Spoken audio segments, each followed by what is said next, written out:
Bonjour à tous, toujours dans le chapitre de la croissance interne, après les immobilisations corporelles, viennent les immobilisations incorporelles.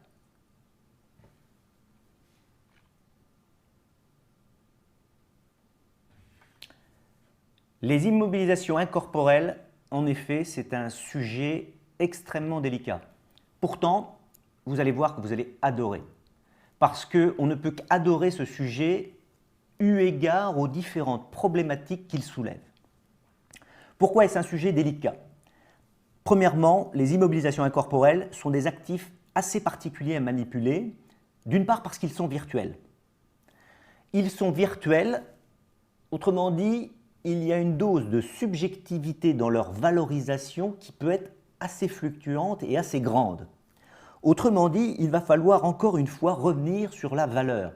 Vous voyez que la problématique du comptable est toujours la valorisation, que ce soit dans le corporel, alors a fortiori dans la corporelle, on tourne toujours autour du problème de la valeur. Et là, la subjectivité est énorme. Regardez les actifs incorporels, j'en ai fait un peu la liste, qu'est-ce qu'ils contiennent? Les frais de recherche et développement.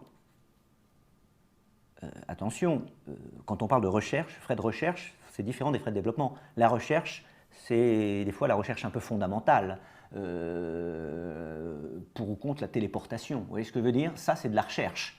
Est-ce que de la téléportation, quand on est à des siècles de pouvoir l'inventer, est-ce que ça s'incorpore au bilan? Si oui, à combien? Imaginez le potentiel de valeur si on pouvait se téléporter. Maintenant, on ne peut pas, et j'ai l'impression qu'on ne pourra pas avant un moment. Il n'empêche que des entreprises travaillent sur la cryogénisation, sur des critères comme cela. Qu'est-ce qui a le droit d'être incorporé à l'actif du bilan? Et à quel potentiel de valeur? Les brevets, alors ça on en a déjà plus que parlé, c'est déjà de la recherche qui est un peu plus aboutie. On a abouti à quelque chose d'un peu plus fort. Les marques, combien vaut une marque? Combien vaut un logo?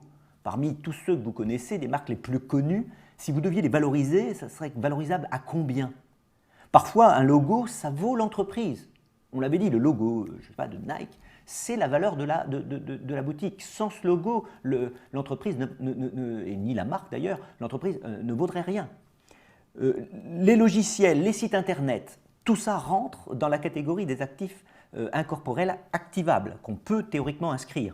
Le fonds de commerce, alors là c'est un des plus délicats aussi, combien vaut une entreprise? Les anglo-saxons l'appellent lui le goodwill, c'est-à-dire cette partie, on pourrait le représenter par pourquoi les clients achètent chez vous, votre clientèle. Pourquoi? Est-ce que cette clientèle, qui peut aller ailleurs, combien je dois la valoriser? Sachant qu'attention, du jour au lendemain, une réputation peut être salie et vos clients se verser sur un concurrent. Autrement dit, le fonds de commerce, a-t-on le droit de l'inscrire? Oui, combien? Toutes ces questions, il faut qu'on les soulève.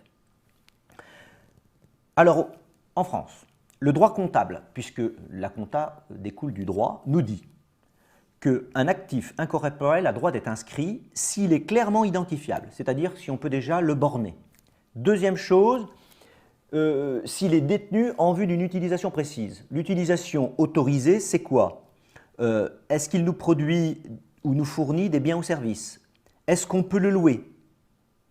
Est-ce qu'on peut le louer à des tiers? Est-ce qu'on peut le louer à des fins administratives? Est-ce qu'on peut le vendre? Si oui, alors vous rentrez dans la catégorie des actifs incorporels éligibles.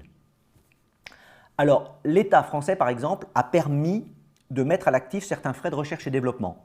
S'ils sont nettement individualisés, alors attention, si on a vraiment ouvert un dossier de recherche, par exemple, on cherche une molécule pour le diabète. Bon, bien là, vous avez un dossier, des numéros, des chercheurs qui travaillent, c'est nettement individualisé.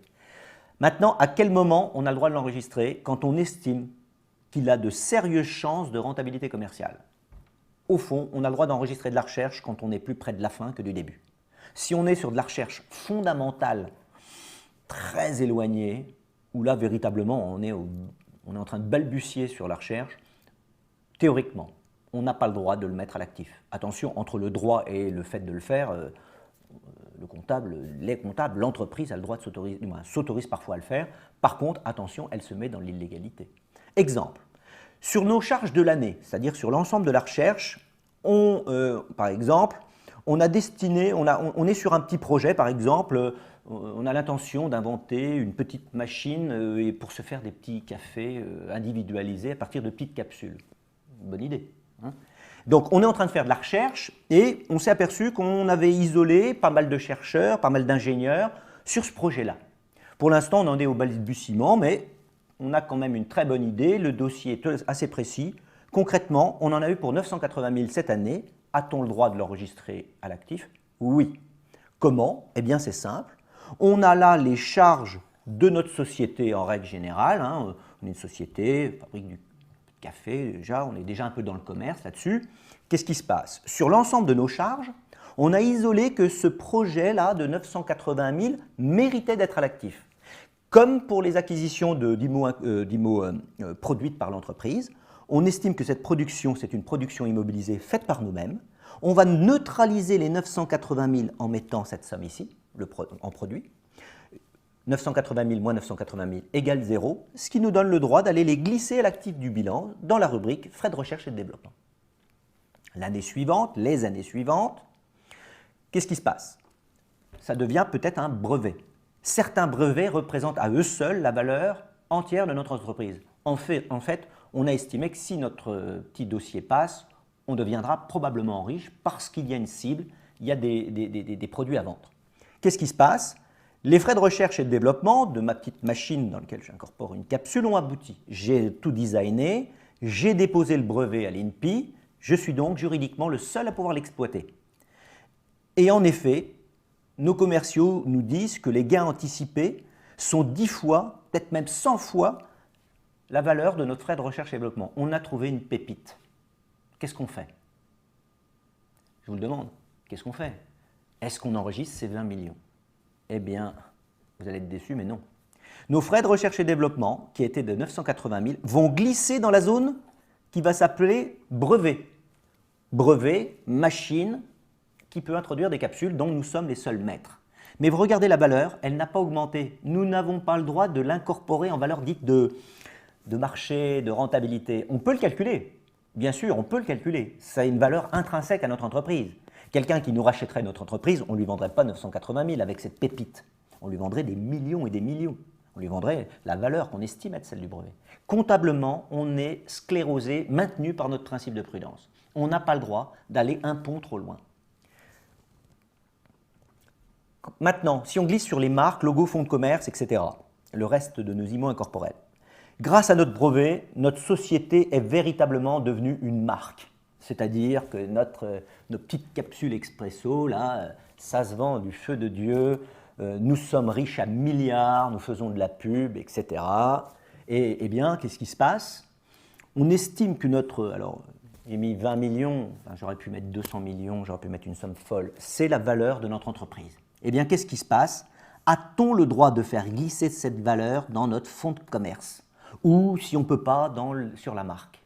Encore une fois, nous sommes pieds et poings liés.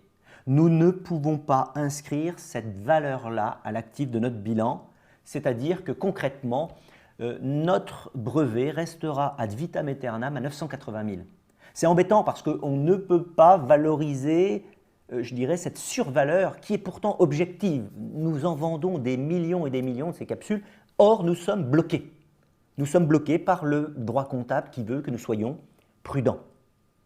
Par contre, s'il nous vient un jour l'envie de vendre notre brevet et que quelqu'un, lui, l'achète, qu'il nous achète le droit d'exploiter cette petite machine dans laquelle on met des capsules, alors là, c'est complètement différent parce que là, il va nous payer un prix qui sera certainement en milliards d'euros, le prix qu'on estime que vaut notre brevet. À ce moment-là, il l'a acheté et là, l'affaire est totalement différente. Une entreprise qui achète une marque, Nike, a le droit de faire figurer à l'actif pour le montant payé, incluant donc cette survaleur, le bien sur la ligne brevet, marque, logo, etc. Pourquoi? Cette valeur est incontestable puisqu'il y a eu une vraie transaction financière, auquel cas il y a une légitimité de pouvoir inscrire la somme à l'actif. Ce n'est plus une survaleur potentielle, il y a eu transaction, elle a été payée. Auquel cas, la conclusion c'est que tant que nous n'avons pas vendu un brevet, tant qu'il est uniquement créé en interne, on a en comptabilité européenne, à minima, les anglo-saxons tirent les draps pour qu'on ait le droit de le faire. Nous n'avons pas le droit de montrer le potentiel en valeur de marché de nos brevets, quand bien même le monde entier, le cours boursier même le montre, quand bien même le monde entier s'accorde à dire que ce bien a une valeur inestimable. Il est bloqué par la valeur d'origine du coût de production de la recherche et développement. Merci.